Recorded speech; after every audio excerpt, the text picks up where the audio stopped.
You're watching NBA Today. The Lakers hosting the Wizards. No Luka in the lineup. Remember, he had that technical foul threshold that he hit, but plenty of LeBron James. We're going to pick this one up, Iman and Danny, early in the first quarter. After the Lakers steal, that is a 41-year-old getting out sprinting. Transition. Nice pass there, by the way, from Austin Reeves. 2 hands for safety. A little lob. Great recovery there by LeBron James. All right, later in the first, more of that Reeves-LeBron connection. Hey! Against that Wizards zone, that was so spectacular. How do you let 2-3 get Potent. behind your zone? After a timeout. Now to the second, LeBron Jackson Hayes! pulls an outlift to Jackson Hayes. And then moments later in the second, LeBron says, I can still do that. LeBron led the Lakers with a game-high 14 points in the first half here. Jumping ahead, the Lakers ahead comfortably. LeBron gets the defensive rebound and then brings it all the way up the other way. Step up. Stray ball. Hits the three. He recorded his 1,228th career game. He ties Kareem Abdul-Jabbar for the most by any player in NBA history. Now, the Lakers, they've won 12 of their last 13 games, and after the game, LeBron, he spoke about the team's chemistry. We're in a good place right now. The chemistry is high. Everyone loves being around each other. We love playing for one another. We love being off the floor with one another. It's a good, tight-knit group, and we got to carry that for the rest of the regular season. Then I said, like, the postseason is his own season.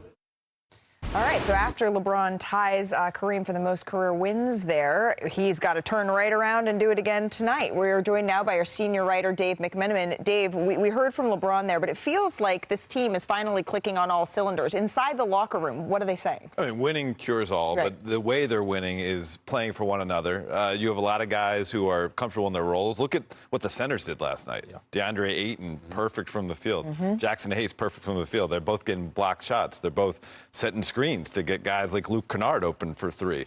The Lakers were a poor defensive team the first half of the season and a poor three-point shooting team the first half of the season. Both those things have improved majorly. A lot of that you give the credit to the stars, but the role players are finding their roles, and the stars are putting all on the line. LeBron James, second night of a back-to-back, he's going to be in the lineup tonight against the Cavs. Oh, you have to imagine that that's the reason he wants to be in the lineup against his former team, and they're going to have a chance at clinching a playoff spot against the Cavaliers tonight. And let's just say these two, right, they got plenty of history here. Cleveland, LeBron left in 2010. Right, following an early exit at the hands of the Celtics. So we're going to go through that history a little bit here. So his first game back was a heatle. He was one of the most hostile games in NBA history, right? LeBron said the fan reaction was probably the worst that he has ever heard. But then, after winning 2 titles with Miami, he returned to Cleveland in 2014. In his second season back, LeBron, Kyrie, the Cavs, they ended that 64-year championship drought after overcoming a 3-1 finals deficit with Iman Shumpert to the Golden State Warriors. Turnaround. And James has played against the Cavs 25 times in his career, 13 times as a Heatle, 12 as a Laker. So his career average against Cleveland, 29-8-7. So whoever wins tonight's matchup in LA clinches a playoff spot. Now, of course, anytime these two teams clash, anytime LeBron plays the Cavaliers, there's a renewed focus on his future. And Dave, you have a story up right now on ESPN.com. You authored it with Tim Bontemps, and it breaks down all the decisions, not to call back that memory, for LeBron this summer. But you laid it out in the article, Dave, right? LeBron, he opted into his current contract. So for the first time in his long career, he doesn't have a fallback plan. What does that mean? Usually he would sign like a 1+1 deal and give him a player option in order to exercise it if he wanted to, but he's going to be an unrestricted free agent. And we'll see if he wants to retain his job with the Lakers. You know, I reported in this story that the Lakers do have interest in welcoming LeBron back, but then it comes down to what the number is, right? The Lakers are going to want to fit this team around Luka Doncic moving forward. It doesn't mean that LeBron can't be part of that mix, but certainly not at the $52.6 million contract he's making right now. If LeBron chooses to prioritize his salary, there'll be other options for him, including Cleveland. There could be a sign and trade scenario where Cleveland gets off of someone like Jared Allen's contract. Lakers get another big man who's been a former All-Star. LeBron could go back to Cleveland. If it is about the retirement tour, no place will bring back the feels, the memories, the full circle moment like Cleveland would. But Tim and I reported on some other teams that could be in the mix. He could stay on the West Coast, maybe go play it with Steph Curry, Steve Kerr. We've been down that road before. You could stay in LA, go to the Clippers, maybe make some more money there. What you think? I think that the option comes in like, listen, Brian, you wanna walk off, do your home run, flip your bat, people all get to clap their hands and walk you on up out of there. Go to Cleveland. This is why he's wearing this color suit. You see what I'm saying? Go to Cleveland. We're gonna respect it more. We're gonna love you more. It's more hugs that way. Now, you want to go to the dark side because it looked like you could play another 5 more years. You want to go to the dark side? I know you want to win.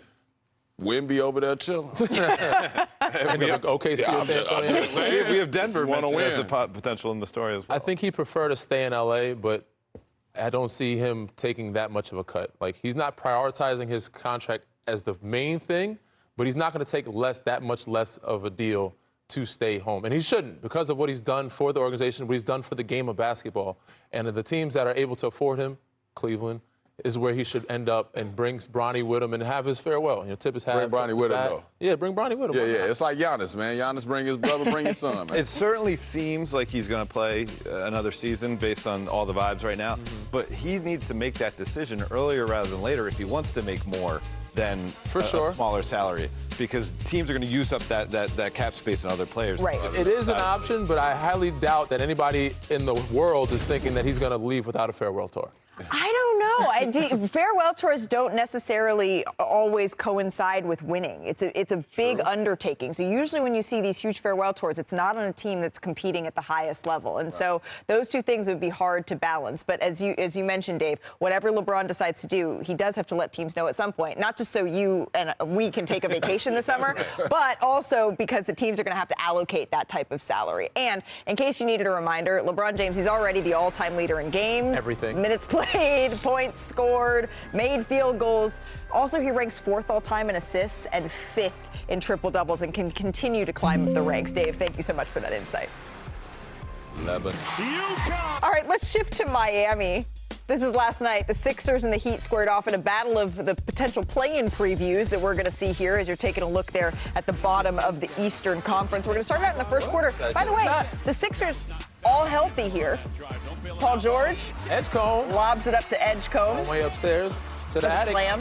Okay. Jump into the fourth quarter here. Good game, all tied at 101. Maxey gets to his spot, knocks down the 3.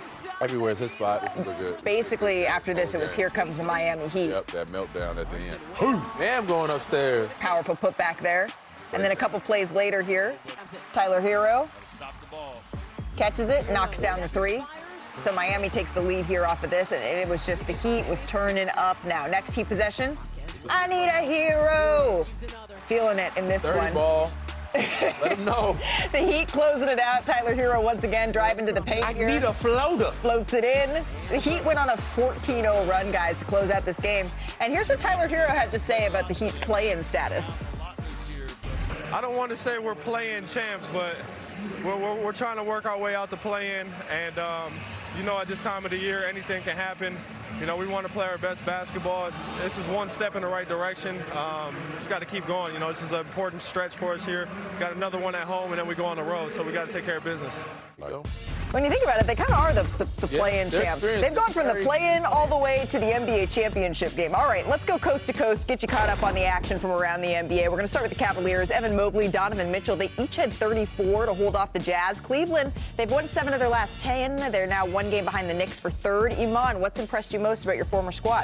I think that what I'm expecting to see out of them, I don't see right now. Right now, what I'm seeing is them just enjoy each other. Right? I was expecting this hard way to gel. How can you gel? And James Harden's come over there, and it's just looked fun for everybody. You're wearing the wine in celebration. A little bit of wine, red wine. Hey, how about Devin Booker? He scored a game-high 36 over the Grizzlies. Shoot it. And with the win, Phoenix has moved just 3.5 games back from the Rockets for 6th in the West. Danny, I'm pretty surprised they're in this position. Are you? I think everybody is. With that trade of KD, losing Bradley Beal, you would think this team was going to be very much at the bottom, trying to get lottery picks. But Jordan Ott has these guys playing at a high level. Unbelievable job by him. Should be Coach of the Year candidate for sure. Top 3. Off to the ATL, Jalen Johnson led the Hawks to their 13th straight home win. Atlanta, 16-2 since February the 22nd, the best record in the East over that span. Iman, what stands out to you about the surging Hawks? I just love their new direction. I love the Jalen Johnson. I love the way that they're running on the perimeter. I think they've added some pieces that have given them some confidence. but I think it's just starting to feel good in Atlanta. I live in Atlanta, so keep it going, fellas. There you go. Vibes are high. All right, the Celtics, they will be in our ESPN NBA Wednesday doubleheader. They're in Miami facing the Heat. That's at 7:30 Eastern. And then Wemby, the red-hot Spurs, taking on the Golden State Warriors. We'll get you started. The NBA Countdown crew is with you at 7 o'clock Eastern. We're following a developing story here on NBA Today. The Chicago Bulls, they waived guard Jaden Ivey for what they're calling conduct that is detrimental to the team on Monday. And it came hours after he posted a lengthy video rant on social media about religion and other topics that included anti-gay sentiments. Now, Ivey had gone live on his Instagram account more frequently in this past week, and he posted at least 3 lengthy videos after he was shut down for the rest of the season by the team because of injury. That happened last Thursday. On Monday morning, he called out the NBA for promoting Pride Month. Here is Billy Donovan. I think you have to, in today's day and age, be conscientious of all these guys may be going through things. And I'm not passing judgment on what Jaden is or is not going through, but I do know that I always worry about that, not only for Jaden, but for all of our players. Are we providing the resources, which I think we do, to help them in any way we can? Ivey's former teammates, they were also asked about his comments on Monday night, and they reiterated that they hope that Ivey gets the help that he needs. The Chicago Bulls, they face the Pacers on Wednesday. Hey, coming up here on NBA Today.